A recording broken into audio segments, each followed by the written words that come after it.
बच्चों, आप सभी का एक बार फिर से स्वागत है एसपी कोचिंग इंस्टीट्यूट के इस बेहतरीन चैनल पर। उम्मीद है वंशागति का आणविक आधार वाला जो हमारा अध्याय था उसके बारे में आपको सभी टॉपिक के बारे में अच्छी तरह से समझ में आया होगा। चैप्टर के जितने भी टॉपिक थे उनको मैंने अच्छी तरह से आपको समझाने का पूरा अपनी तरफ से प्रयास किया है। उम्मीद है आपने नोट्स बनाए होंगे अच्छी तरह से, और उनको जब आप पढ़ते होंगे, समझते होंगे, लिखते होंगे तो आपको चीज़ें अच्छी तरह से समझ में आ रही होंगी। यदि आपको ऐसा लग रहा है कि धीरे धीरे परेशानियां कम हो रही हैं तो आगे धीरे धीरे हमारे लेक्चर को और अच्छी तरह से फॉलो करते रहे। अगर कोई लेक्चर नहीं समझ में आता है, रिपीट दोबारा उसको देख लिया करें, एक बार रिवाइज कर लिया करें, जिससे आपकी जो परेशानियां हैं वो और भी कम हो जाएंगी। आज हम एक नया अध्याय पढ़ने वाले हैं जिसका नाम है मानव स्वास्थ्य एवं रोग। अब देखिए, जब हम इस चैप्टर की बात करते हैं तो सबसे पहली जो बात आ जाती है वो कहते हैं ना, हेल्थ इज वेल्थ, कहा जाता है ऐसा, ठीक है।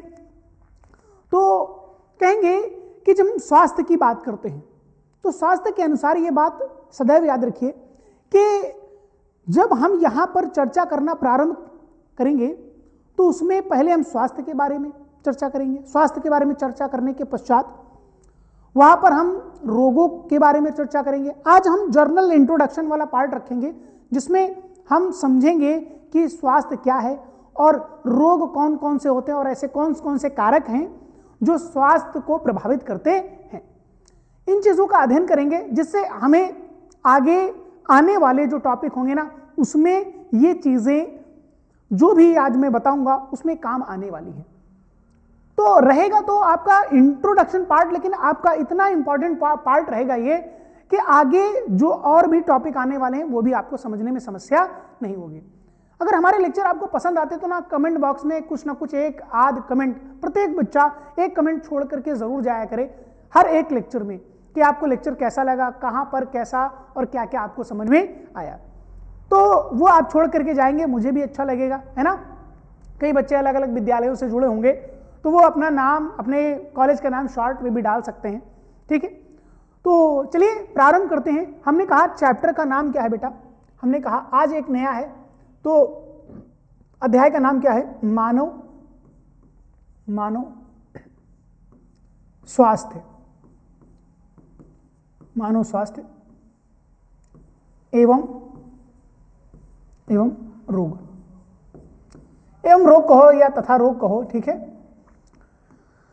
अब यहां पर क्या कहेंगे कि जब हम बात करते हैं स्वास्थ्य की, जब हम बात करते हैं क्या, स्वास्थ्य की, तो सबसे पहले आप जानते हैं कौन है भाई, WHO के अनुसार, वर्ल्ड हेल्थ ऑर्गेनाइजेशन, शारीरिक, मानसिक, भावनात्मक, कहेंगे कि जो व्यक्ति शारीरिक, मानसिक एवं भावनात्मक या सामाजिक रूप से स्वस्थ होता है उस व्यक्ति को हम स्वस्थ कहते हैं।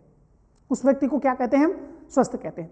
अब जैसे मान लीजिए कई बार ऐसा होता है ना कि शारीरिक और मानसिक रूप, अब जैसे दोनों का मैं कंपेयर करूं तो क्या है कि जैसे ये डेफिनेशन की मैं बात कर रहा हूं, अगर दोनों को कंपेयर कर रहे हैं कि शारीरिक और मानसिक, जैसे कोई व्यक्ति ऐसा है, मान लीजिए शरीर से तो बिल्कुल एकदम तगड़ा तंदुरुस्त, लेकिन मस्तिष्क यानी वो पागल है, वो समझ नहीं पा रहा क्या सही है और क्या गलत है। सही भी मतलब अच्छी बातों पर भी वो रो रहा है और जो रोने वाली बातों पर है वो क्या कर रहा है, हंस रहा है। तो ऐसी स्थिति में हम कहेंगे वो मानसिक रूप से क्या है, अस्वस्थ है। अब कोई दिमाग का बहुत तेज हो लेकिन समझ लीजिए हेल्थ में समझ लीजिए बिल्कुल एकदम जीरो, तो हम ऐसे व्यक्ति को स्वस्थ व्यक्ति नहीं कहते हैं। आज मैं ये भी बताऊंगा कि कौन व्यक्ति स्वस्थ है। आप बैठे हुए हैं ना, आप पढ़ भी रहे हैं, आप स्वयं की हेल्थ भी जानते हैं, कंडीशन भी जानते हैं, और आज आप ये भी समझ पाएंगे कि आप स्वस्थ हैं भी या नहीं है, है ना। तो ये भी आप अच्छी तरह से समझ पाएंगे। अब देखिए यहां पर कहेंगे WHO, क्या बोलेंगे बेटा, WHO, इसको बोलते हैं world health organization, world health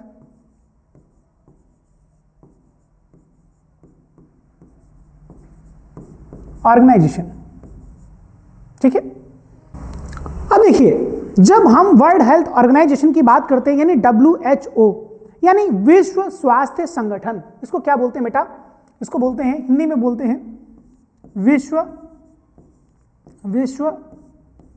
स्वास्थ्य संगठन। ऑर्गेनाइजेशन का मतलब क्या होता है? विश्व स्वास्थ्य संगठन। WHO के अनुसार हम क्या कहेंगे?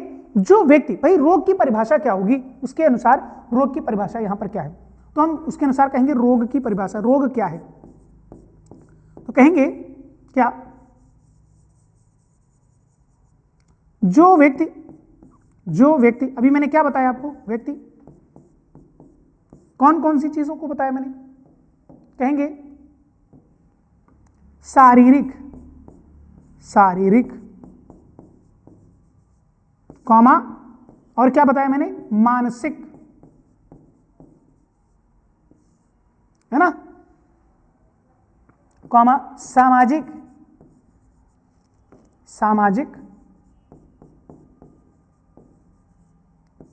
तथा एक और ऐड कर लीजिएगा, तथा भावनात्मक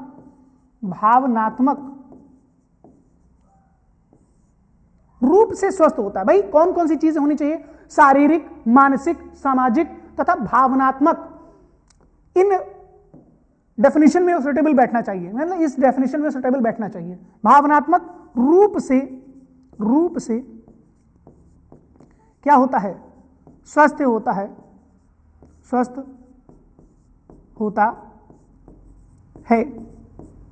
ठीक है, उसे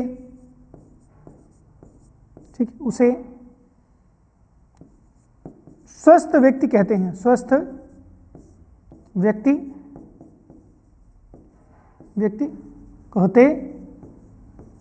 कहते हैं, ठीक है। ये स्वास्थ्य की परिभाषा, अरे ये रोग की जगह आप कर लीजिएगा, रोग नहीं, यहां पर स्वास्थ्य की परिभाषा लिख लीजिएगा, है ना।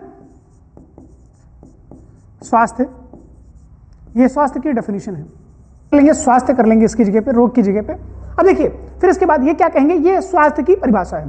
अब इसके बाद अगर हम आगे बात करें, आगे कहें कि जैसे अभी मैंने लिखा रोग, क्या लिखा मैंने? रोग। तो रोग की क्या परिभाषा लिखेंगे कि रोग किसे कहते हैं, जो मैं लिखने जा रहा था, ठीक है, वो।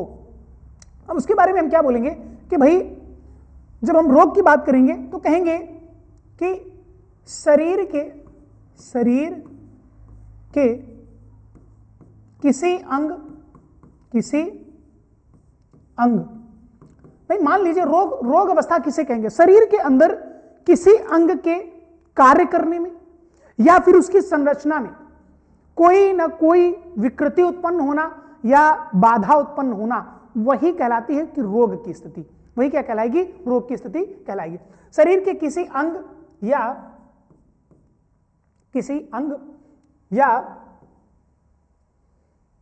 शरीर संरचना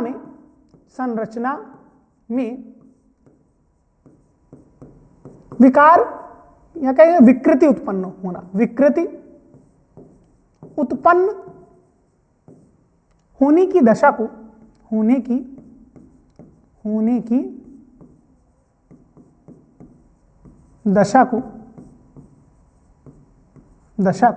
रोग कहते हैं। रोग कहते हैं।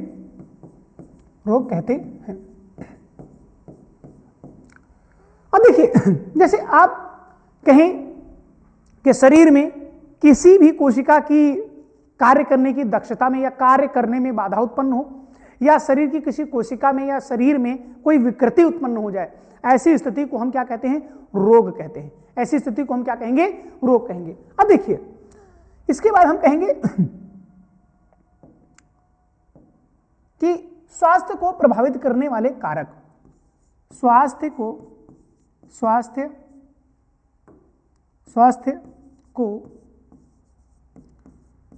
प्रभावित करने वाले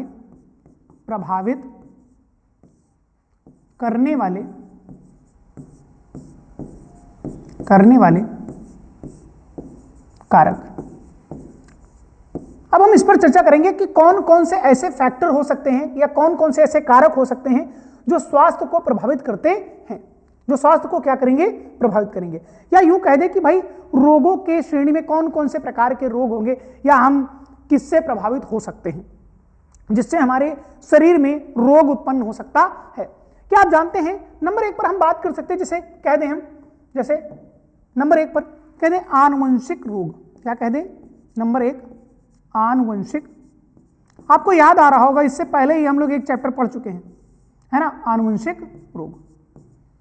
क्या आपको याद आया कि हमने कोई बात करी है इस टॉपिक पर? आनुवंशिक रोगों के बारे में हमने बात करी होगी और आपको अच्छी तरह से याद भी होगा। अब हम कह रहे थे कि आनुवंशिकता का जब हमने अध्ययन किया था तो हमने कहा था कि ऐसे रोग जो एक पीढ़ी से दूसरी पीढ़ी में स्थानांतरित होते रहते हैं, तो हम कहेंगे वे रोग जो एक पीढ़ी से दूसरी पीढ़ी में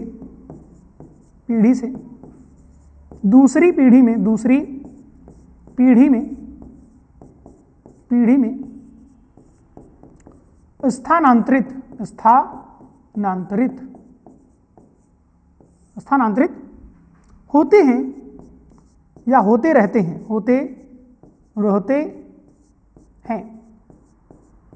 क्या कहलाएगा? आनुवंशिक रोग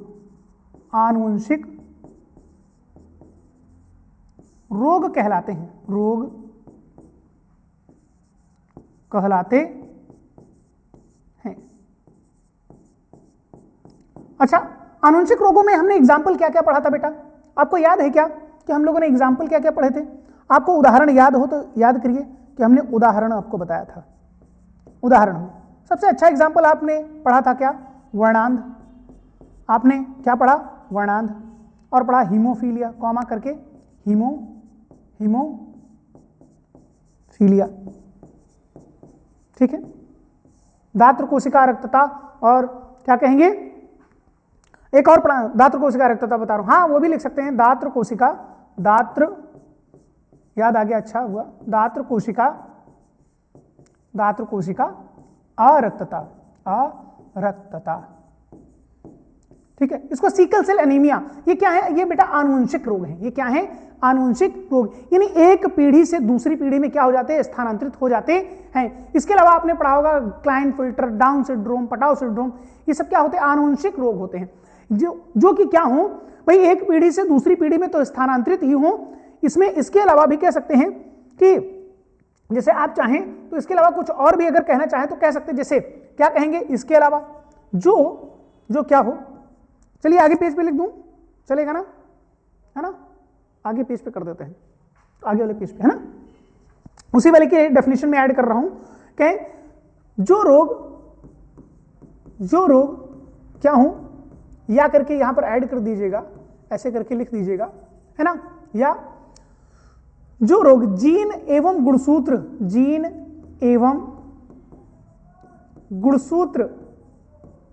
की, भाई ऐसे रोग जो क्या हो, या तो जीन की कमी से हो जाए या फिर गुणसूत्र की कमी से हो जाए, या यूं कहते हैं जीन की अधिकता से हो जाए या गुणसूत्र की क्या हो जाए? अधिकता से हो जाए। जीन एवं गुणसूत्र की दोनों बात एक साथ लिख रहा हूं, कमी या अधिकता से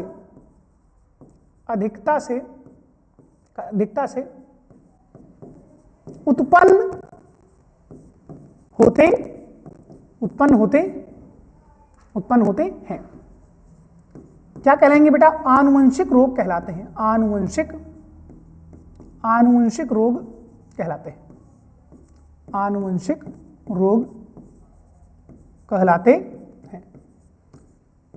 अब देखिए, याद रखिएगा, इसके बाद आपका आएगा जब ना, तो मैं स्लाइड में भी पढ़ा दूंगा आपके जो बैक्टीरियल डिजीज होंगे ना, जैसे होता है ना थोड़ा सा लिखने में जो हो जाता है ज़्यादा समय, तो स्लाइड बनाने में भी टाइम लगता है, उनको भी सेट करने में टाइम लगता है, लेकिन मैं पूरी कोशिश करूंगा कि अगला जो लेक्चर वो स्लाइड के माध्यम से, जिससे आपके ज़्यादा टॉपिक कवर हो जाएं, है ना, तो आपको थोड़ा और भी आसानी रहेगी जल्दी कवर अप करने में। तो आपका पूरा का पूरा जनवरी में आपका पूरा का पूरा ये बायोलॉजी वाला कंप्लीट हो जाएगा, तो सबसे अच्छा रहेगा। और आपका मतलब एग्जाम की दृष्टि से जितना होगा वो सारा का सारा इसमें कवर हो जाएगा आपका, ठीक है। तो उसके लिए आपको बिल्कुल भी परेशान होने की जरूरत नहीं है, एकदम ठीक अच्छे प्रकार के, मतलब पढ़ने के माइंड से बैठा करिए बेटा, क्योंकि वो अब समय नहीं बचा कि हम वेट करें, कि हम माइंड सेट करें कि हाँ पढ़ाई वाला माहौल बनाए अपने आसपास। नहीं, मैंने अपनी क्लास में बता दिया था कि पढ़ाई वाला माहौल अब बैठे तुरंत एकदम सेट होकर के तुरंत स्टार्ट कर दे अपनी पढ़ाई को, है ना। अब देखिए फिर इसके बाद हम कहेंगे अगली स्लाइड पर हम कहेंगे, अगली स्लाइड से स्टार्ट करेंगे, कहेंगे कि अगला रोग के बारे में जब चर्चा करेंगे तो कहेंगे संक्रामक रोग। क्या होंगे बेटा? संक्रामक रोग। अब जब हम संक्रामक रोग की बात करते हैं, याद रखिएगा संक्रामक रोग जो होंगे इसमें भी स्टार पॉइंट बना के रखिएगा, ठीक है। अभी संक्रामक रोग से हमें ये अच्छी तरह से समझ में आ जाता है, मतलब एक से दूसरे में जो संचरित हो जाए, ऐसे रोग जो एक से दूसरे में क्या हो जाए, संचरित हो जाए या एक से दूसरे को हो जाए, वो संक्रामक रोग कहलाते हैं। तो हम क्या कहेंगे, जैसे आपने कोरोना को सुना था 2 गज की दूरी, मास्क है जरूरी, है ना। अब देखिए फिर इसके बाद संक्रामक रोग हम कहेंगे ऐसे रोग जो एक व्यक्ति से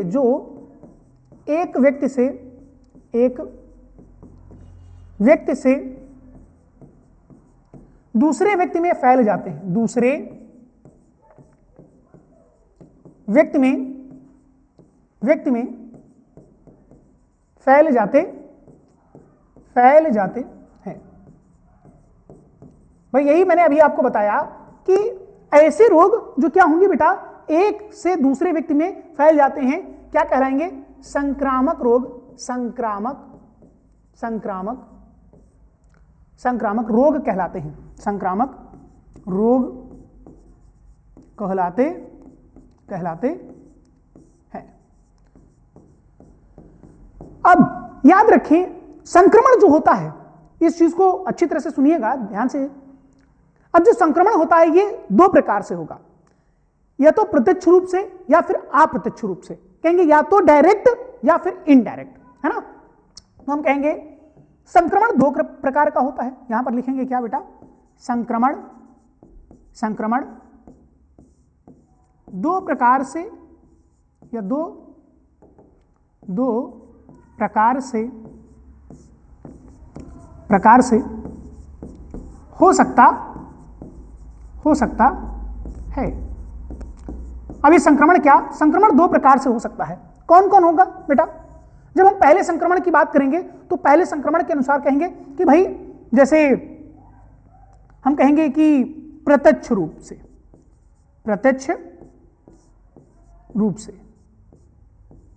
यानी डायरेक्ट। क्या बोलेंगे? डायरेक्ट। अभी ये आपको अच्छी तरह से अभी भी समझा दूंगा कि क्या होता है प्रत्यक्ष एवं अप्रत्यक्ष। इसी के ना चलो बताता ही चलता हूं, प्रत्यक्ष वाला बता देता हूं ना। लीजिए ये वाला आपका हेडिंग ही बना दिया मैंने, है ना, जिससे आपको ज्यादा समस्या ना हो, आपको बार बार वही चीज रिपीट करके लिखनी ना पड़े। तो देखिए प्रत्यक्ष का मतलब है जैसे कि डायरेक्ट हम किसी के कांटेक्ट में आते हैं, जैसे किसी से हमने हाथ मिलाया तो हम क्या कहेंगे कि जब हम किसी व्यक्ति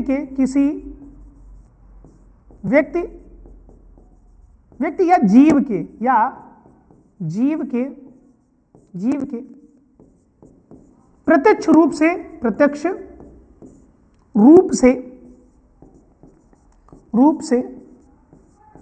संपर्क में आते हैं, संपर्क में आते हैं। भाई ऐसी अवस्था में हम क्या कह रहे हैं, जब कोई व्यक्ति के हम क्या होंगे प्रत्यक्ष रूप से जब उसके संपर्क में आएंगे तो हम कहेंगे क्या होगा, वो डायरेक्ट ट्रांसमिशन। वो क्या होगा? डायरेक्ट ट्रांसमिशन, यानी प्रत्यक्ष रूप से वो एक से दूसरे में संचरित हो जाएगा। जैसे एग्जाम्पल में क्या लिखेंगे हम? एग्जाम्पल में लिखेंगे जैसे हाथ मिलाना। क्या होगा? हाथ मिलाना। ठीक है। हाथ मिलाने से जैसे मान लीजिए किसी को कोई इंफेक्शन है या कुछ भी है, मान लीजिए उसको कोल्ड वगैरह है तो उसने चीखा, फिर उसके बाद क्या हुआ, कुछ समय बाद उसने किसी से हाथ मिला लिया। हाथ मिलाने पर क्या होगा, वो बैक्टीरिया या वायरस जो भी है, भाई राइनो वायरस, वो मुझे भी कॉमन कोल्ड वगैरह है ना, तो राइनो वायरस की बात करें तो वो उसमें भी संचरित हो सकता है या वो भी क्या हो सकता है, संक्रमित हो सकता है। तो ये डायरेक्ट है। ये क्या है बेटा? डायरेक्ट, हाथ मिलाने से। और इसके साथ जैसे कह सकते हैं क्या, चुम्बन के द्वारा। ठीक है। फिर इसके बाद यानी कि लैंगिक संपर्क द्वारा, ये सारी की सारी चीजें हैं, ये एग्जाम्पल है। लैंगिक संपर्क द्वारा या जनन द्वारा कह दें, संपर्क द्वारा। ठीक है। ये क्या है, ये डायरेक्ट ट्रांसमिशन है, यानी ये क्या होंगे, ये प्रत्यक्ष रूप से क्या हो जाएंगे, एक से दूसरे में क्या हो जाएंगे, फैल जाएंगे। अब जैसे मैंने जीव के बारे में लिखा था, तो कई जानवर ऐसे, जानवरों के काटने से, जानवरों के काटने से, जैसे हम कहते हैं ना रेबीज होता है, क्या होता है, रेबीज होता है, रेबीज जो होता है ना, तो रेबीज किससे, जानवरों के काटने से होता है मुख्य रूप से। इसका जो होता है ना, तो वो कहाँ, घोड़ों, ठीक है, एक्सक्रीटा में, उनकी एक्सक्रीटा में पाया जाता है, और उनके आंत में उपस्थित होता है, तो एक्सक्रीटा में भी पाया जाता है। पहले के लोगों का मानना था कि जैसे लोहा वगैरह लग जाता है तो उसकी वजह से, हालांकि वो भी हम पढ़ने वाले हैं, है ना, वो भी आज नहीं, हम अपनी अगली क्लास में पढ़ेंगे जब उसके बारे में आएगा। तो हम कहेंगे फिर इसके बाद, फिर अगले चीज के बारे में पढ़ेंगे, कौन सा था, ये था आपका प्रत्यक्ष रूप से, है ना। अब हम कहेंगे कि अप्रत्यक्ष रूप से, क्या कहेंगे, अप्रत्यक्ष, आपको ऐसे ही समझ में आ गया होगा, अप्रत्यक्ष रूप से। कहेंगे इनडायरेक्ट का मतलब, जैसे मान लीजिए इनडायरेक्ट का मतलब क्या हो गया कि भाई हम कहेंगे हम उसके डायरेक्ट संपर्क में नहीं आए, अब जैसे मान लीजिए ये मार्कर मैं यूज कर रहा हूं, अब ये मार्कर मैं यूज कर रहा हूं, इसको मैंने रख दिया, पढ़ा करके इसको रख दिया। अब मान लीजिए मुझे कोई इन्फेक्शन था या कोल्ड था या कुछ भी था, ठीक है, उसका क्या बैक्टीरिया या वायरस, इसको मैंने टच किया, इसमें भी, अब इसको मैंने लगा दिया, कोई आया इसको यूज किया तो उसको भी इन्फेक्शन हो सकता है। जैसे मान लीजिए गाड़ी को टच करने से, दरवाजे के हैंडल को टच करने से, किसी की बॉटल को इस्तेमाल करने से, ऐसे क्या होगा, इनडायरेक्ट ट्रांसमिशन होगा। कैसे होगा, इनडायरेक्ट ट्रांसमिशन। डायरेक्ट वाला अभी मैंने आपको बता दिया। तो हम कहेंगे जैसे कि अप्रत्यक्ष रूप से, है ना, जब किसी अप्रत्यक्ष रूप से संपर्क में आएंगे तो वही बात लिखनी पड़ेगी, वो आप लिख लीजिएगा। ये कैसे होगा, जैसे दरवाजे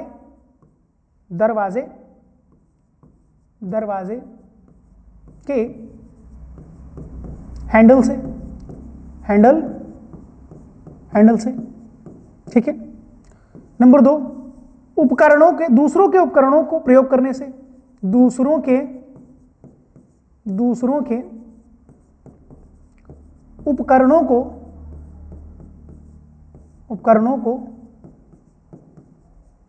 प्रयोग करने से। अब जैसे कई लोग ऐसे होते हैं जिनके बालों में क्या होता है, इन्फेक्शन वगैरह होता है। अब जैसे मान लीजिए वो कंघी का इस्तेमाल कर रहे हैं, उन्होंने कंघी का यूज किया, ठीक है, उन्होंने कंघी को यूज करने के बाद उसी कंघी से आपने अपने बाल खींच लिए, तो हम कहेंगे दूसरे की कंघी, ठीक है, दूसरे की कंघी। हाँ बेटा, ये भी, हाँ, वो जो आप सोच भी रहे हैं वो भी बता रहा हूं। कंघी का प्रयोग करने के साथ साथ वैसे एक ही शादी ब्याह बारात में हो जाते हैं ना, एक ही थाली में सब लोग ऐसे करके, है ना, सब लोग प्रसाद लेते रहते हैं ना अपना मेकअप करने के समय, तो वो वाला भी याद रखें, ठीक है। तो कंघी, या वो भी लिखे दे रहा हूं, मेकअप का सामान प्रयोग करने से,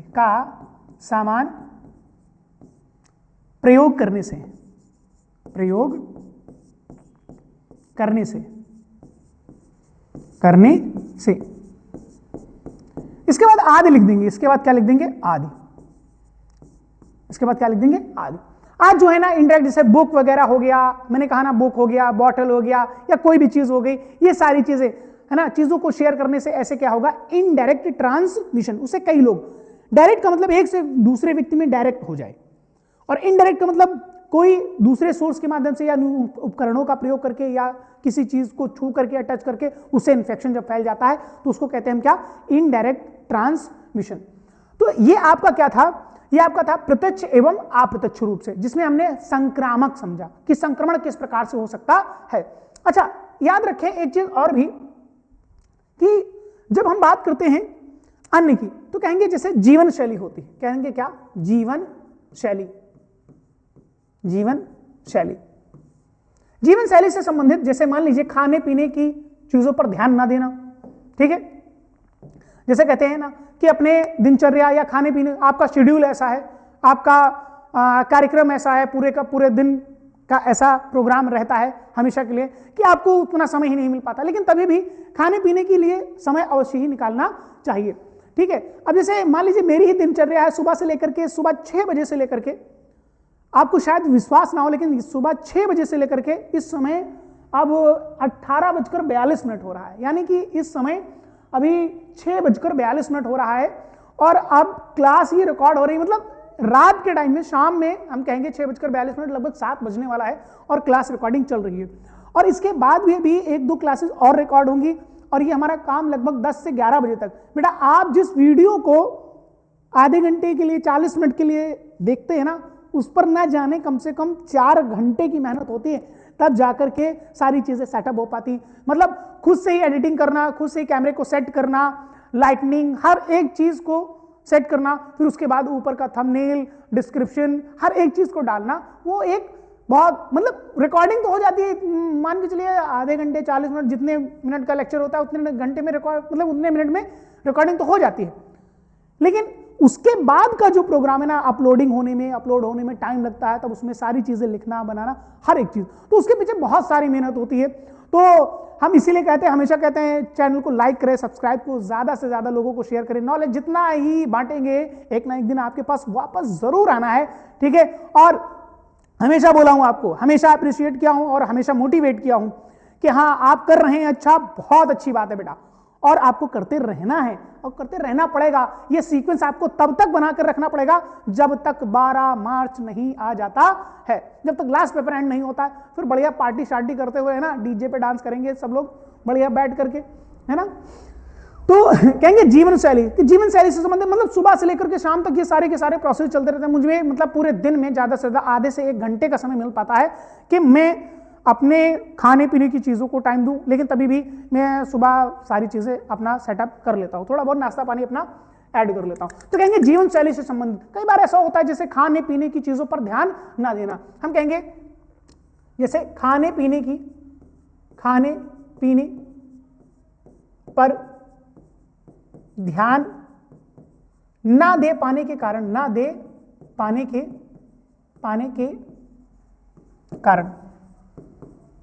ऐसे जीवन शैली से संबंधित जो भी रोग होंगे, जैसे खाने पीने की चीजों पर जब हम ध्यान नहीं देते तो ऐसे रोग उत्पन्न हो जाए। जैसे मान लीजिए कि शरीर कमजोर हो जाता है, शरीर क्या हो जाता है, कमजोर हो जाता है। कई लोग ऐसे भी कहते भाई डायबिटीज वगैरह भी इसी कारण होता है। डायबिटीज वगैरह जो होता है ना, वो इसी के कारण होता है कि आप ज्यादा ध्यान नहीं दे पाते खाने पीने की चीजों पर।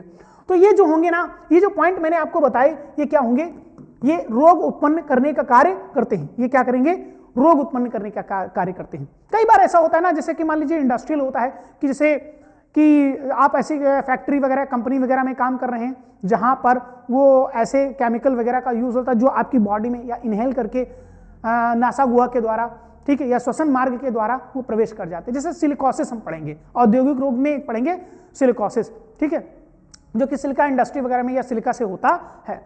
तो इसके अलावा हम कहेंगे क्या भाई, ये सारी चीजें जो हमने पढ़ी ये क्या है कि कौन कौन से फैक्टर हैं जो कि इफेक्ट कर सकते हैं, कौन कौन से ऐसे फैक्टर हैं जो क्या कर सकते हैं, इफेक्ट कर सकते हैं।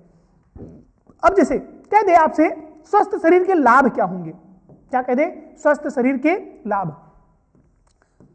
स्वस्थ आखिरी टॉपिक होगा, ध्यान से और अच्छी तरह से पढ़ें। स्वस्थ शरीर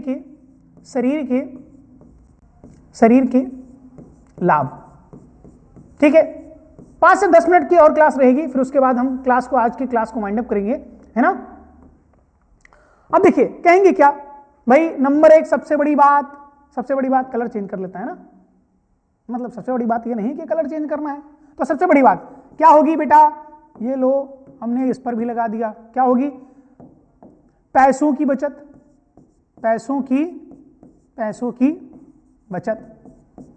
भाई आप बीमार रहेंगे ना तो क्या होगा कि भाई इंसान बच जाए तो समझ लीजिए सफेद कोट जो होता है ना, बहुत ही दुर्लभ होता है कि भैया उसको पीछे नहीं जाना चाहिए, कि उसके वहां गए ना तो समझ लीजिए आपका हजारों के तादाद में खर्च होना ही होना है, ठीक है। तो बड़ा ही दुर्लभ हो जाता है कि पैसों की, यहां पर क्या होगी, पैसों की बचत। नंबर 2 में स्वस्थ शरीर के लाभ क्या क्या होंगे, है ना। पैसों की क्या होगी, बचत होगी, शरीर स्वस्थ रहेगा, शरीर स्वस्थ रहेगा, शरीर स्वस्थ रहेगा। ठीक, मानसिक रूप से भी स्वस्थ रहेगा, मानसिक रूप से स्वस्थ एवं खुश रहेगा, स्वस्थ एवं और खुश रहेगा, खुश रहेगा। ठीक है, तो ये क्या होंगे, ये होंगे स्वस्थ शरीर के क्या होंगे, लाभ होंगे। ये क्या होंगे, स्वस्थ शरीर के लाभ होंगे। अब देखिए, इसके बाद हम अगली अपनी क्लास में हम जीवाणुओं के रोगों के बारे में अध्ययन करेंगे, है ना, बैक्टीरिया से होने वाले रोग, यानी रोग कौन कौन से किससे किससे होते हैं। अब देखिए कि रोग के कारक, चलिए बता ही देता हूं, एक और स्लाइड यूज कर लेते हैं, है ना, कि रोग के कारक, फिर बैक्टीरिया से ही डायरेक्ट स्टार्ट करेंगे, है ना। तो हम कहेंगे आज के आखिरी एक हेडिंग और ऐड कर लीजिए मेरे कहने से, कहेंगे रोग के कारक। रोग के कारक कौन कौन से ऐसे कारक हो सकते हैं जो रोग उत्पन्न करेंगे, है ना, वो कौन प्रभावित कर रहे थे, और ये कारक हैं। ये क्या है बेटा, ये कारक हैं। अब ये कारक में कौन कौन से हैं, नंबर एक पर सबसे पहले लिखेंगे किसको, सबसे पहले लिखेंगे, कहेंगे जीवाणु। क्या लिखेंगे, जीवाणु। अगले अपनी क्लास में इसी के बारे में पढ़ने वाले हैं।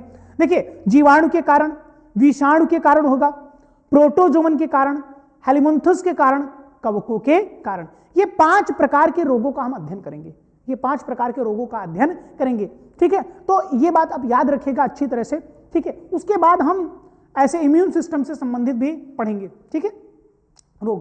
ठीक है, जैसे आप जानते हैं ना कि इसके बाद भी आपके रोग जब आएंगे तो उसमें कैंसर वगैरह के बारे में भी पढ़ना पड़ेगा, एड्स वगैरह के बारे में पढ़ना है, एक्वायर्ड इम्यूनो डेफिशिएंसी सिंड्रोम। ठीक है, तो क्या कहेंगे, जैसे जीवाणु, और जीवाणु के बाद क्या लिखेंगे, विषाणु। क्या लिखेंगे, विषाणु से भी क्या होंगे, रोग होंगे। नंबर 3 पर लिखेंगे क्या, जीवाणु और विषाणु के बाद हम कहेंगे क्या, कवक। कवक के बाद नंबर 4 पर, कवक के बाद हम कहेंगे हेलिमंथस।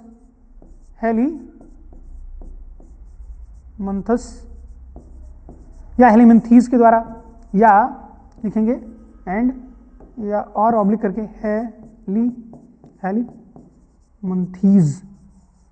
हेलिमंथीज के द्वारा। ठीक है, और नंबर 5 पर लिखेंगे प्रोटोजोवन द्वारा। क्या लिखेंगे, प्रोटोजोवन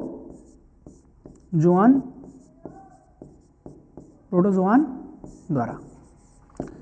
इनके द्वारा होने वाले रोगों का अध्ययन करेंगे, है ना। तो सभी अगली वाली क्लास में बिल्कुल अच्छी तरह से तैयार रहेंगे, और हम जीवाणु के बारे में जो आपके सिलेबस से संबंधित, जो आपके बोर्ड परीक्षाओं में आने वाली बोर्ड परीक्षाओं में जो इंपॉर्टेंट होंगे उनके बारे में हम अध्ययन करेंगे। तो थैंक यू क्लास, आज के लिए इतना ही। Thank you so much. Lecture अगर पसंद आता है तो लाइक करें, सब्सक्राइब करें, और ज्यादा से ज्यादा लोगों को शेयर करेंगे। नॉलेज को जितना बढ़ाएंगे उतना ही वापस आपके पास एक ना एक दिन जरूर आएगा। तो आज के लिए इतना ही। Thank you class, thank you so much.